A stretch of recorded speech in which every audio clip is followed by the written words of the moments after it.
John chapter 2. And on the third day there was a wedding in Cana of Galilee, and the mother of Jesus was there, and Jesus also was invited and his disciples to the wedding.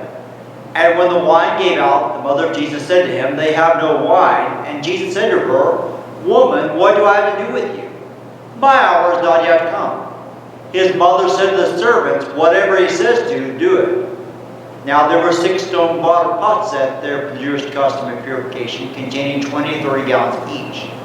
Jesus said to them, "Fill the water pots with water."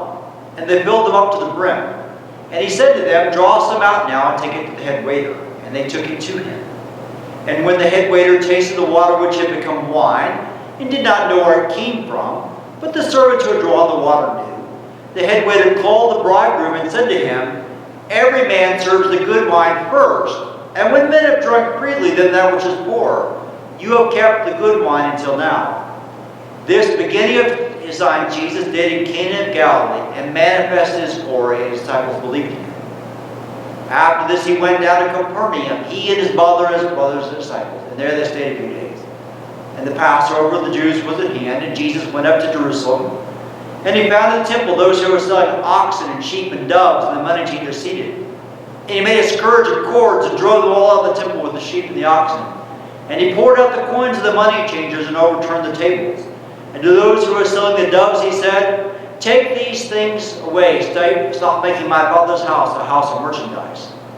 His disciples remembered that it was written, "Zeal for thy house will consume me."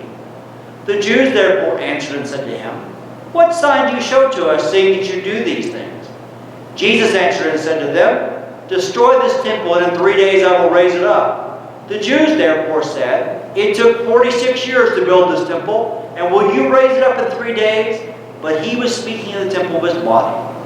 When therefore he was raised from the dead, his disciples remembered that they had said this, and they believed the scripture and the word which Jesus had spoken. Now when he was in Jerusalem at the Passover during the feast, many believed in his name, beholding his signs which he was doing. But Jesus on his part was not entrusting himself to them, for he knew all men, and because he did not need anyone to bear witness concerning man, for he himself knew what was in man.